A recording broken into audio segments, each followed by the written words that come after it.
Good morning. Welcome back to the Broadcast Retirement Network. I'm Jeff Snyder. This is BRN AM for Thursday, January 26th, 2023. And our top story today, how much Americans lose due to financial illiteracy. Joining me now to discuss this and a lot more, Vince Shorbis, the Chief Executive Officer of National Financial Educators. Well, Vince, it's great to see you. Thanks so much for joining us on the program this morning. Hey, thanks for having me here, Jeff. Yeah, and I want to get into the nuts and bolts of the report and the survey that you all did.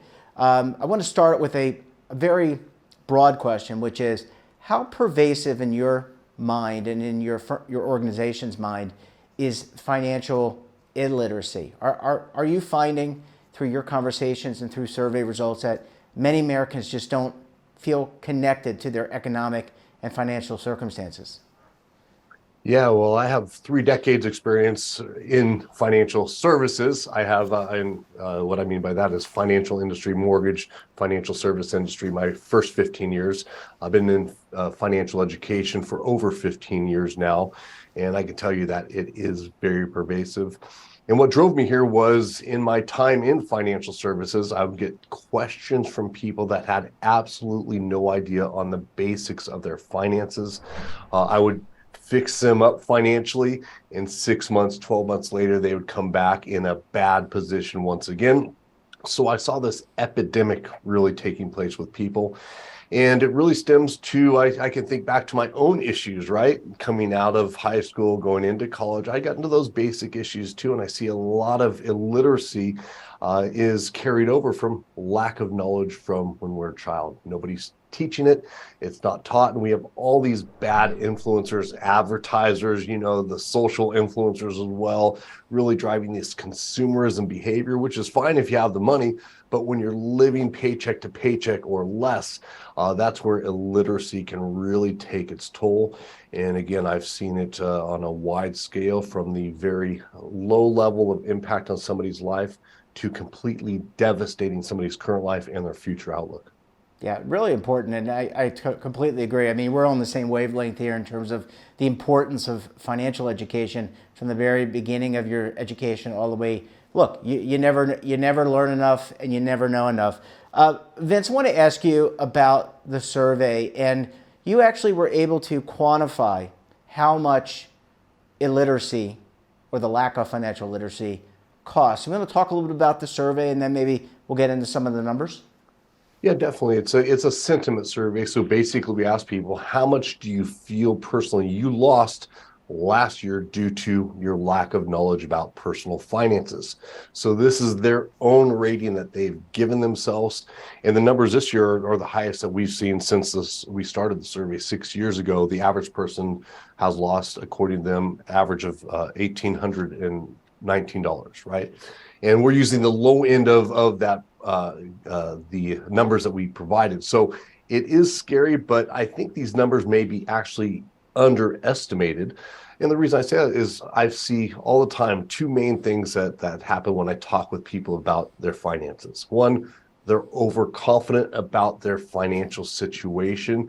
They think they're in a better situation. So like a basic question as a coach or in the financial services, I'd have some light conversation initially. How's your credit? How's your debt? How's your overall finances? They'd be like, oh, my credit's good. I have a few credit cards with some debt on it, but overall pretty good. And you would see their credit report, 600 credit score. You would see that they have 3 credit cards with 20 grand a piece on. It wasn't as they portrayed. So that overconfidence, I think, is one factor that might be lowering these numbers. The second is they just don't know what they don't know. They don't know what's impacting them, and that lack of knowledge is helping them from progressing further down a more positive financial path.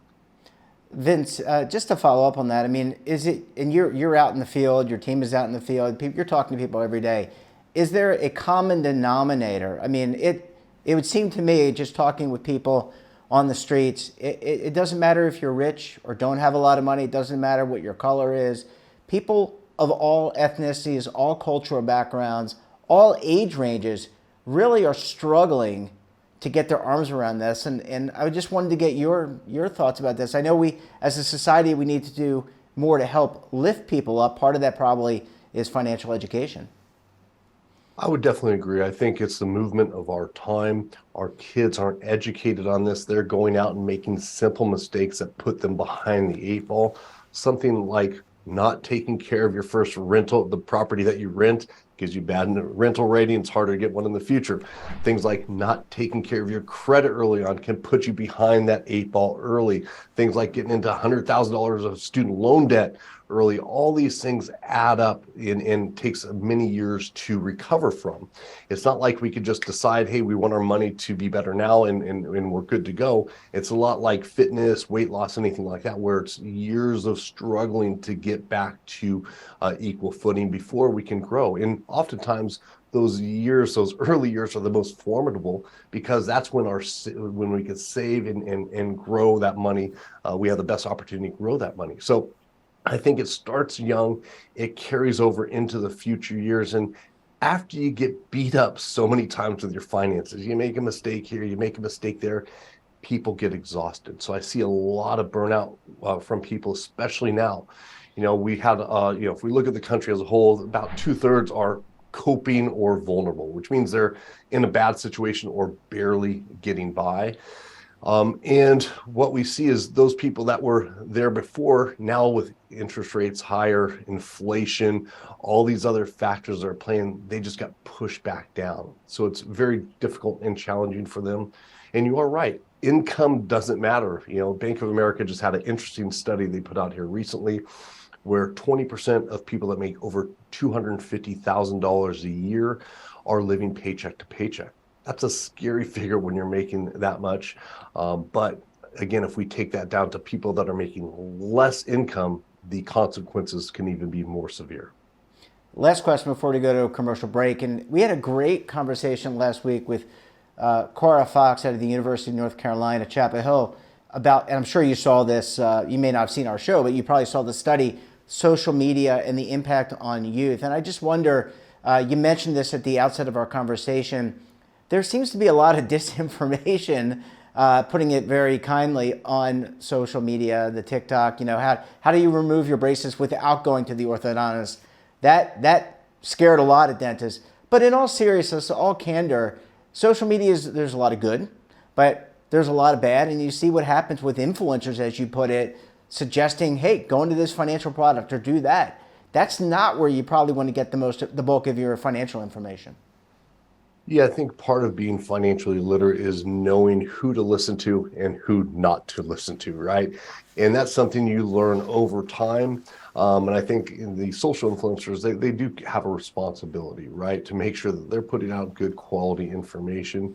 And we're seeing the influencers act on two sides. One, we have the influencers that are like the kids unboxing videos, the teen hauling videos. If you're not familiar with those are some of the highest viewed YouTube videos out there. And unboxing means a kid will get a new gift, unbox it in front of the camera for people to see. And the teens will go on a haul, meaning go shopping spree and show all their new clothes, whatever they're getting. So we have this negative side of, hey, it's cool to buy, it's cool to have, this is what I need to have this esteem. And then we're also seeing information put out there that may not be based in actual facts. They may not have experience in the financial space. And they're putting out information that can truly harm people in their future. So, I think if we can teach kids how to evaluate people and the quality of information they can get, that'll put them in a situation to better select who they listen to. Well, Vince, I need to take a very quick break, but I do want to point out this is a brand new shirt. I didn't unbox it online, but we'll find out more. When we come back, we'll talk more about financial literacy and what we can do to improve the financial literacy for everyone. You're going to want to stay tuned right here on BRN AM.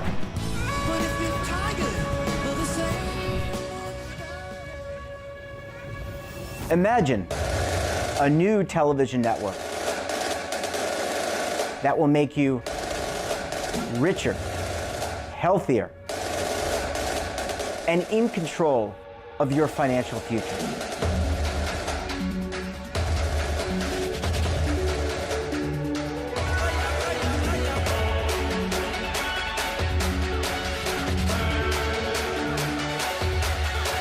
This network is for the policewoman in Nashville, Tennessee, the baker in Dubuque, Iowa, the teacher in Lexington, Kentucky.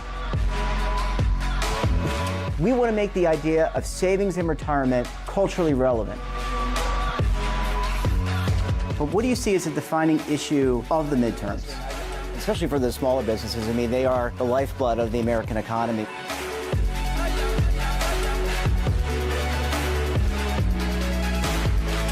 Featuring exclusive interviews, current affairs, and docuseries. 33 years old, you retired early. The philosophy is money only matters if it helps you live a life that you love. But you got to start thinking about retirement as soon as you get in. The Broadcast Retirement Network will drive very high engagement with premium partnerships. So this isn't retirement and savings for your parents or grandparents. This is for all Americans. And we're going to change the way you think about money.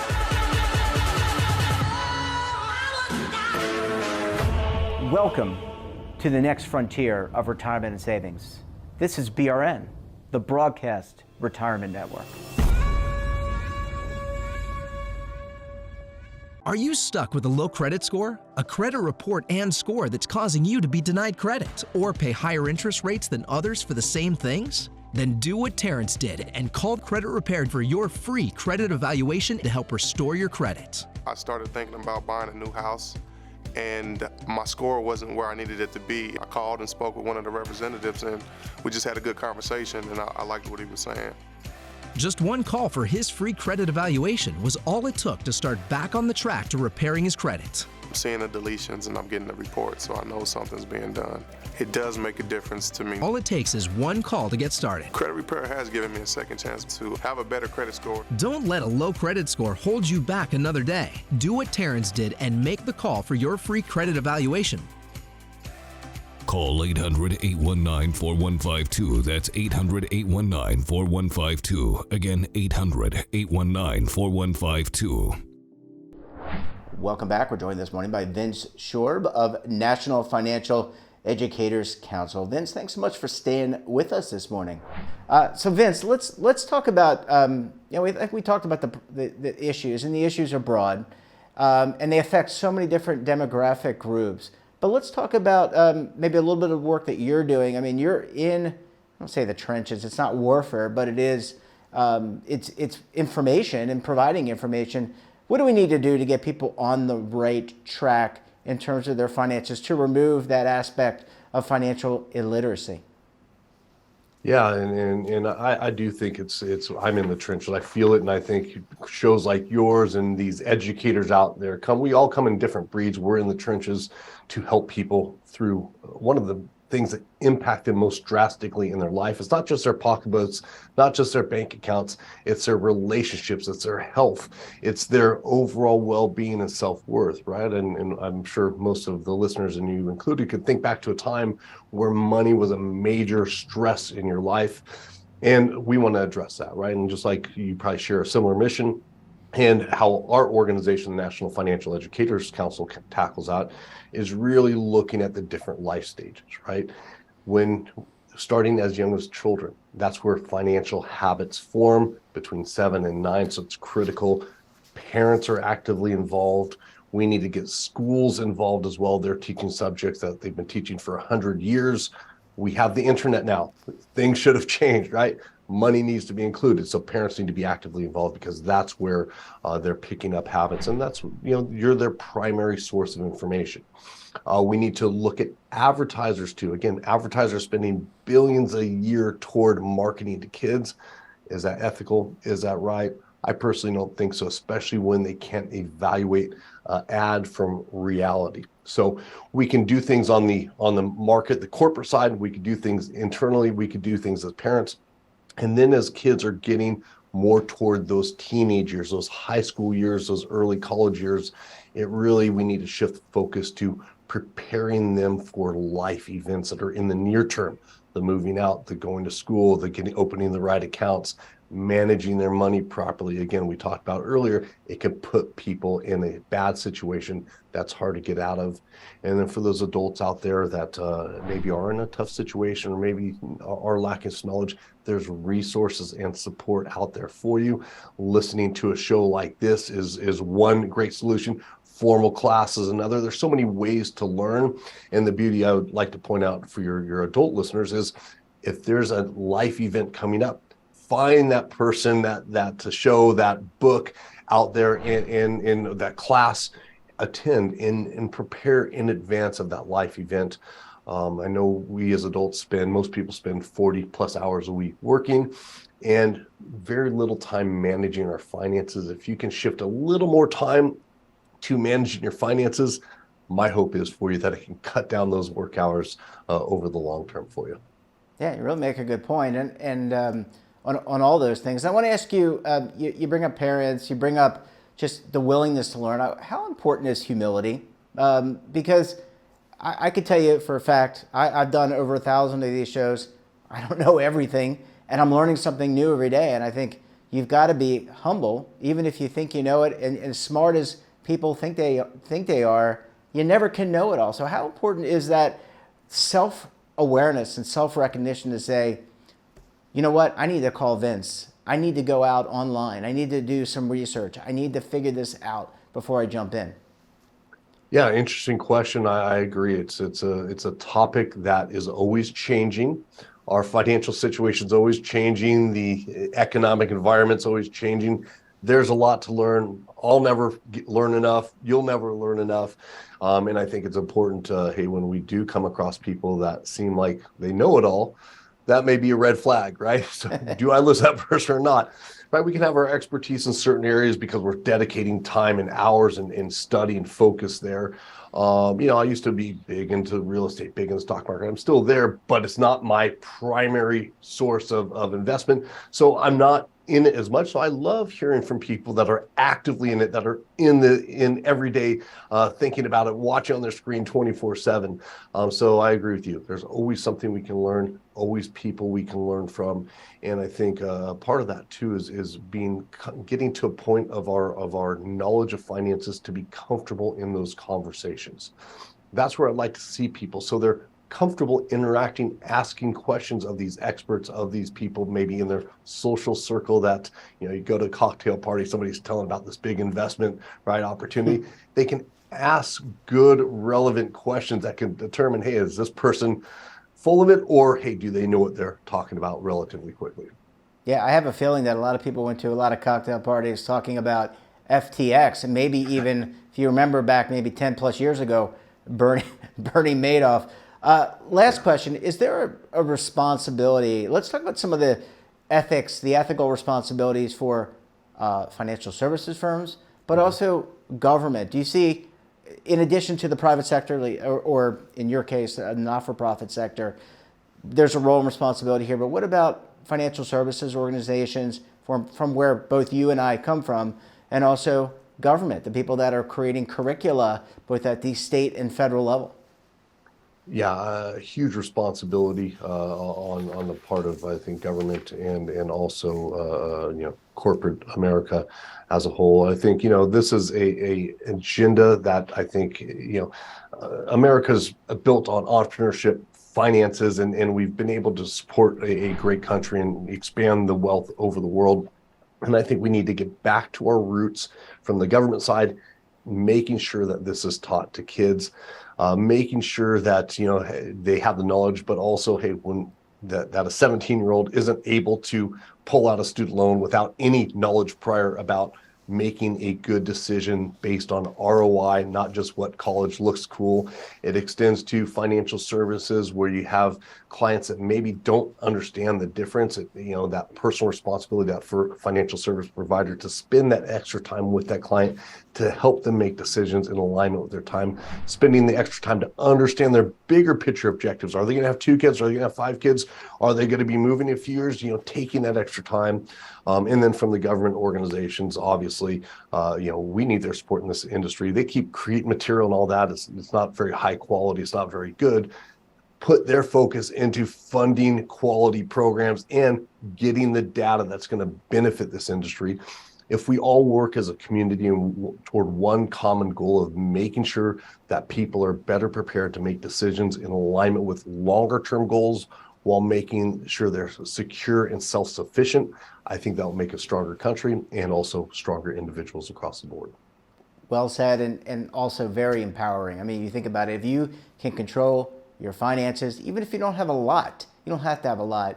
You can have a little, but you can live within your means and be financially empowered and independent. Vince, we're going to have to leave it there. Great work on the survey. Thanks so much for joining us, and continue your great efforts in the field. We appreciate it. Thanks so much for joining us this morning. Hey, thanks, Jeff. I appreciate it. And that wraps up this episode of BRN AM. Have a topic of interest, someone you think we should talk to, drop us a line. And don't forget, for all the latest security news and lifestyle, wellness, finance, tech, so much more, and all in one place, check out today's edition of our daily newsletter, The Morning Post. Want to search our archives, check out our latest content, visit our website, and of course, all of our 300 streaming partners. We're back again tomorrow for another edition of BRN AM.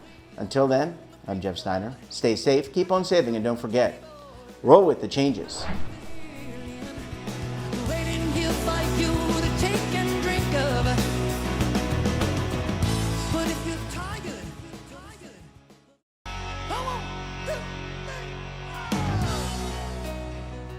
Now is your opportunity to co-create content around any topic on the First Lifestyle and Wellness Network. Reach a global audience through our platform and co-own exclusive branded content. All of our programs are available on demand and also as audio-only podcasts, so you can take us on the go. Broadcast Retirement Network, available anytime, anywhere, and on any device. Tax audits, tax liens, wage garnishments. Every day we hear stories like this about good folks who are simply struggling to pay their bills. Each of them are living a frightening IRS tax nightmare, and they are afraid it will destroy their lives. I'm a divorced single mom, and my ex-husband left me and the kids with a lot of unpaid bills, including unpaid taxes. I was really starting to show my stress on my kids because the IRS had sent me a letter demanding a huge payment from me. I couldn't afford it. So then the IRS was threatening to garnish my wages. I'm already living paycheck to paycheck. That would have put me over the edge financially. It truly seemed hopeless, but then a friend at work told her to call the tax relief line. The people at the tax relief line, they told me about something called innocent spouse relief. They worked it out so that all of the taxes from my ex are not my problem. I don't know how that works, and I don't care. All I care about is that I don't owe the IRS a dime, and they are not going to take my paycheck. Even if it seems hopeless, you should call the number on your screen right now. There is absolutely no cost for the call or the consultation. You are under no obligation. If you are worried that the IRS could garnish your wages, seize your assets, even take your home, call us right now. The Tax Relief Line is here to help you. Now you have a knowledgeable, professional team of tax experts that are ready to negotiate with the IRS and fight for you to save you money. The Tax Relief Line's professionals have successfully negotiated thousands of cases, reducing and sometimes even eliminating the tax debt for their clients. It's very easy to get started. Simply call the number on your screen right now. You don't have to live in fear anymore. The call and the consultation are free.